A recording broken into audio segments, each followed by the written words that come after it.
আসসালামু আলাইকুম রাহমাতুল্লাহ। আজকে খুবই চমৎকার একটা স্ট্রাকচার শেয়ার করব। হ্যাভ টু, কোন একটা কাজ করতেই হবে। It means obligatory, mandatory, compulsory, মানে কোন একটা কাজ করতেই হবে, মাস্ট। তোমাকে খেতেই হবে। কোন মাঝে মাঝে কিন্তু আমরা কথা হলো বলি সানাউল্লাহ, আমরা কিভাবে বলতে পারি? ইউ হ্যাভ টু ইট, তোমাকে যেতেই হবে। ইউ হ্যাভ টু গো, তোমাকে লিখতেই হবে। ইউ হ্যাভ টু রাইট, তোমাকে এখানে কিছু বলতেই হবে। You have to say something here. তাহলে আমি যদি তোমাকে বলি তোমাকে ইংরেজি শিখতেই হবে, You have to learn English. You have two You have to learn English. English. আমি যদি বলি তোমাকে রান্না করতেই হবে, You have to cook. You have to cook.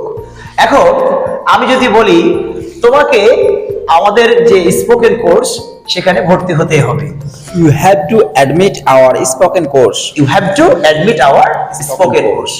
এখন ভিউয়ার্স, তোমাদের জন্য একটা কুইজ থাকলো, সেটা হচ্ছে তোমাকে আমার ভিডিওর নিচে কমেন্ট করতেই হবে। এটা তুমি কমেন্ট করে জানাও।